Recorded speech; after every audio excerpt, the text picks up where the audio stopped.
Bonjour à tous et bienvenue à la première de 6 capsules sur la maintenance de votre équipement Vermac. Pour la première capsule, nous allons parler de la compréhension de votre unité. Pour maximiser l'efficacité et l'autonomie de votre unité Vermac, il est très important de comprendre le fonctionnement de vos batteries ainsi que les panneaux solaires. Pour les types de batteries, il existe deux types. À gauche, nous avons les batteries au plomb 6 volts que vous allez retrouver sur les unités non furtives. À droite, nous avons les batteries sans maintenance de 6 ou 12 volts que vous allez retrouver sur des unités furtives. Les unités furtives sont des unités qui ont un compartiment à batterie caché en dessous de la boîte à batterie. L'équipement Vermac fonctionne sur du 12 volts et le voltage recommandé est de 12,6 volts. Pour les panneaux solaires, la quantité et le type vont varier selon votre zone géographique. Ils peuvent varier de 50 watts à 130 watts. Les unités Vermac n'auront pas tous l'assemblage Tilt and Rotate que vous pouvez voir en haut à gauche.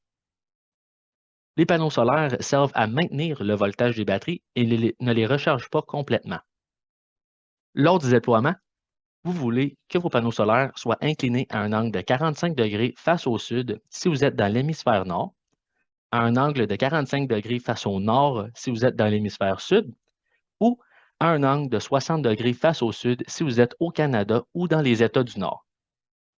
Pour vous assurer que vos panneaux solaires fonctionnent correctement, simplement validez sur l'écran tactile que l'ampérage solaire soit plus haut que celui des batteries.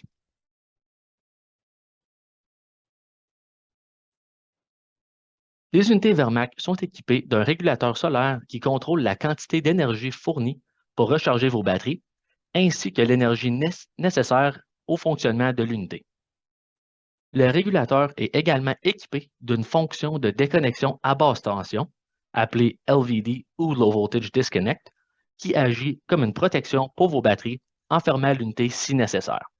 La fonction LVD s'activera si la tension de vos batteries tombe en dessous de 10,4 volts.